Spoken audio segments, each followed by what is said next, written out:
ये मेरी उंगली है, ये देखो वोट डाला है।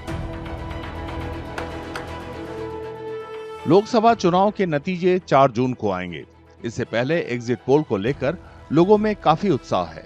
एग्जिट पोल नतीजों का सटीक पूर्वानुमान लगाने की कोशिश होती है। अलग अलग एग्जिट पोल ने हर राजनीतिक दल या गुट के लिए अलग अलग सीटों का पूर्वानुमान लगाया है।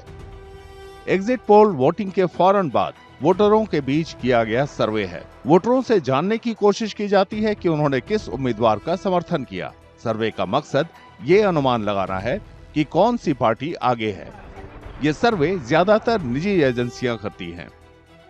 When the voter comes out of the polling station, he or she is asked several questions regarding their political preference, political choice, and also about their voting.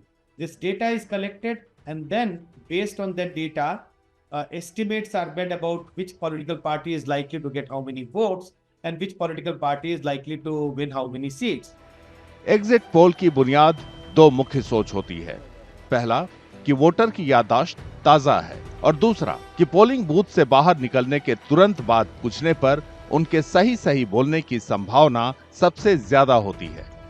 सर्वे या तो ऑनलाइन होते हैं या निजी तौर पर किए जाते हैं। सर्वे के लिए अलग अलग एजेंसियां अलग अलग सैंपल साइज और तरीकों का इस्तेमाल करती हैं। हाल के सालों में सैंपल साइज बड़ा किया गया है। इससे सैंपल में ज्यादा वोटरों की नुमाइंदगी होती है। भारत जैसे विशाल देश में सटीक अनुमान लगाने के लिए ये जरूरी है। Not every voter is asked the question. A sample of some voter, like in a polling station, if suppose there are 1,000 voters, so normally the target is ask say every 10th voter or ask every 12th voter. So you get a sample of 50, 60 or 100 voter at different polling station.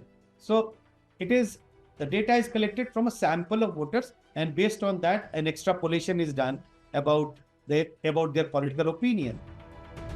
लोक प्रतिनिधित्व अधिनियम 1951 की धारा 126A के तहत चुनाव आयोग का निर्देश है कि वोटिंग के दौरान एग्जिट पोल के आंकड़े किसी भी रूप या तरीके से सामने नहीं लाए जा सकते। आंकड़ों पर रोक पहले दिन वोटिंग शुरू होने के साथ लग जाती है।